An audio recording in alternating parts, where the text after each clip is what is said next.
Mummy મારી ભૂલ થઈ ગઈ, મને માફ કરી દેજો. મારા પપ્પા મારી ભૂલ થઈ ગઈ, મને માફ કરી દેજો. બરાબર, આ છોકરીએ મારી જિંદગી બગાડી છે.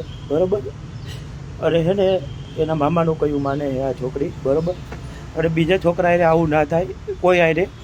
એ હાલમાં હું દવા પીને મરી જવાનો છું. બરાબર, આ જિંદગી 5 દિવસમાં મારી આ છોકરીએ જિંદગી બગાડી છે. બરાબર, એટલે હે ને મમ્મી તમે કંઈ બીજું કંઈ તમે કોઈ આ ડોરું પગલું ન ભરતા. અને મારા નાના ભાઈને એમ કહું છું કે હે ને મારા નાના ભાઈ તું હે ને મારી માને મારા બાપને આજીવન સાચવજે.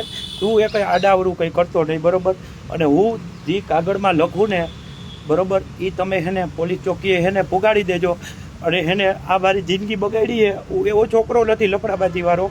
બરાબર, અમે કાલ સમાધાન કરવા ગયા હતા તો એનો મામો કહે નથી મોકલવી. મને મારા મમ્મી અને મારી બેનને જેમ ફાવે એમ બોલતા હતા. બરાબર, અને હે ને મજા આવે એમ. અને મારી તો કંઈ ત્યાં વેલ્યુ જ નથી, હું એને ગમતો જ નહોતો. બરાબર, અને એ છોકરી ડાયરેક્ટ મને કહે કે હે ને તમે અહીં કે હે ને અહીંયા રહેવા આવતા રહ્યો પિયુષ. બરાબર, તમે અહીંયા રહેવા આવતા રહ્યો.